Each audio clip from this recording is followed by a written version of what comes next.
ವಂದೇ ಗುರುಪರಂಪರಾಂ. ಶ್ರೀ ಜಗದ್ಗುರುಭ್ಯೋ ನಮಃ. ಕೈಲಾಸವಾಸಿಯಾಗ ಪರಮೇಶ್ವರನೇ ಕಾಲ್ರಿ ಕ್ಷೇತ್ರದಲ್ಲಿ ಶ್ರೀ ಶಂಕರ ಭಗವತ್ಪಾದರ ರೂಪದಲ್ಲಿ ಅವತರಿಸಿ ಸನಾತನ ಧರ್ಮವನ್ನು ಪುನರುದ್ಧಾರಣೆ ಮಾಡಿದ್ದಾರೆ. ಅವರು ಉದ್ಧರಿಸಿದ ಸನಾತನ ಧರ್ಮ ಶಾಶ್ವತವಾಗಿರಬೇಕೆಂಬ ಇಚ್ಛೆಯಿಂದ ದೇಶದ 4 ದಿಕ್ಕುಗಳಲ್ಲಿ 4 ಆಮ್ನಾಯ ಪೀಠಗಳನ್ನು ಸ್ಥಾಪಿಸಿದ್ದಾರೆ. ಅದರಲ್ಲಿ ಮುಖ್ಯ ಪೀಠಸ್ಥರಾದ ಶೃಂಗೇರಿ ಜಗದ್ಗುರುವರು ಸಾಕ್ಷಾತ್ ಶ್ರೀ ಶಾರದಾ ಸ್ವರೂಪರು, ಶಂಕರ ಸ್ವರೂಪರು ಆದ ಶ್ರೀ ಶ್ರೀ ಭಾರತೀ ತೀರ್ಥ ಮಹಾಸ್ವಾಮಿಗಳವರು, ಕರಕಮಲ ಸಂಜಾತರಾದ ಜಗದ್ಗುರು ಶ್ರೀ ಶ್ರೀ ವಿಧುಶೇಖರ ಭಾರತೀ ಸನ್ನಿಧಾನಗಳವರು ಈ ಸಭಾಸ್ಥಳದಲ್ಲಿ ವಿರಾಜಮಾನರಾಗಿದ್ದಾರೆ. ಆ ಮಹಾತ್ಮರ ಸನ್ನಿಧಿಯಲ್ಲಿ ನಾವೆಲ್ಲರೂ ಉಪಸ್ಥಿತಿಲಾಗುವುದು ನಮ್ಮ ಪೂರ್ವಜನ್ಮದ ಸುಕೃತವಾಗಿದೆ. ಜಂತೂನಾಂ ನರಜನ್ಮ ದುರ್ಲಭಂ ಅತಃ ಪುಂಸ್ತ್ವಂ ತಥೋ ವಿಪ್ರತ ತಸ್ಮಾತ್ ವೈದಿಕ ಮಾರ್ಗಪರತ ವಿದ್ವತ್ತಮಸ್ಮಾತ್ ಪರಂ ಎಂದು ಶಂಕರರು ಹೇಳಿದ್ದಾರೆ.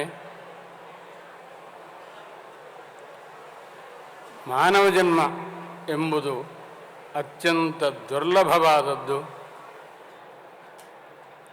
ದುರ್ಲಭವಾದ ಈ ಜನ್ಮವನ್ನು ನಾವು ವ್ಯರ್ಥ ಮಾಡಿಕೊಳ್ಳಬಾರದು. ಈ ಜನ್ಮವನ್ನು ಸಾರ್ಥಕಪಡಿಸಿಕೊಳ್ಳಬೇಕು. ಇದನ್ನು ಜ್ಞಾನವನ್ನು ಪಡೆದು ಮೋಕ್ಷವನ್ನು ಪಡೆದಾಗ ಮಾತ್ರ ಜನ್ಮ ಸಾರ್ಥಕವಾಗುತ್ತದೆ. ಗುರುವಿನ ಅನುಗ್ರಹದಿಂದಲೇ ಜ್ಞಾನಪ್ರಾಪ್ತಿಯಾಗುತ್ತದೆ.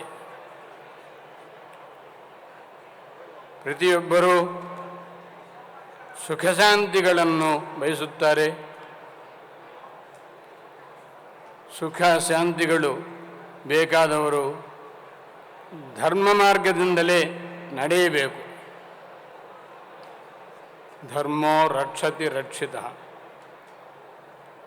ಧರ್ಮ ಮಾರ್ಗದಲ್ಲಿ ಇರುವುದವರಿಗೆ ಸುಖ ಶಾಂತಿಗಳು ಲಭಿಸುತ್ತವೆ. ನಾವೆಲ್ಲರೂ ಅಖಿಲ ಕರ್ನಾಟಕ ಬ್ರಾಹ್ಮಣ ಮಹಾಸಭೆಯಲ್ಲಿ ಇದ್ದೀವಿ. ನಮ್ಮ ಧರ್ಮಬದ್ಧ ಕರ್ಮಗಳನ್ನು ನಿಸ್ಸಂದೇಹವಾಗಿ ತಿಳಿದುಕೊಳ್ಳಬಹುದು.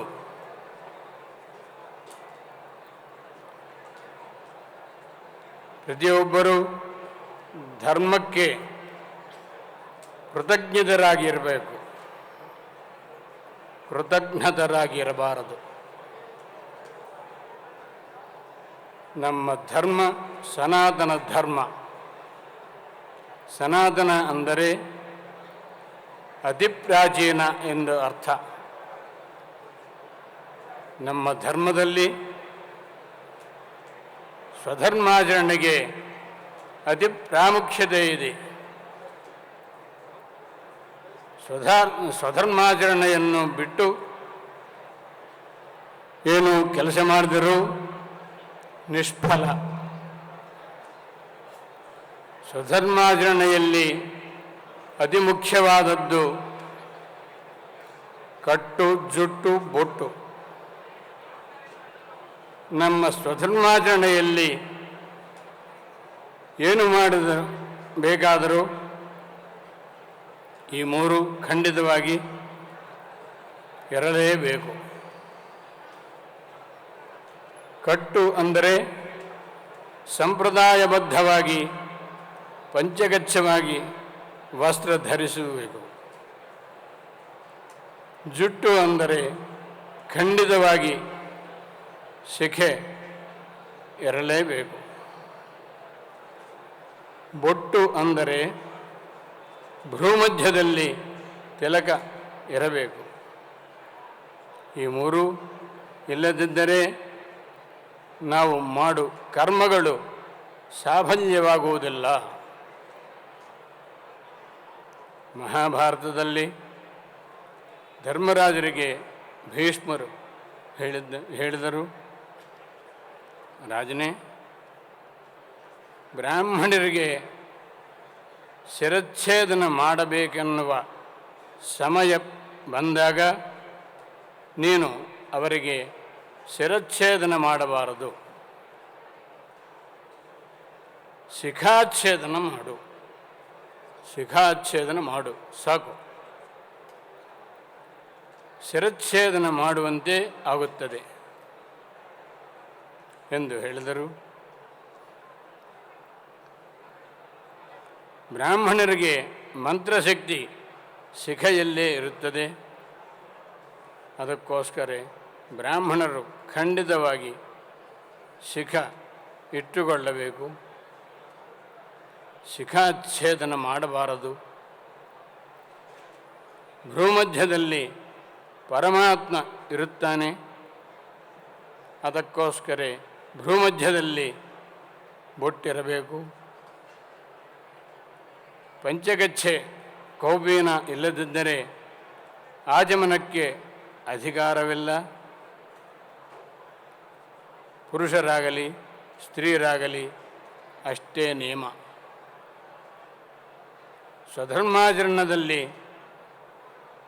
ಅತಿ ಮುಖ್ಯವಾದದ್ದು ಸಂಧ್ಯಾವಂದನೆ.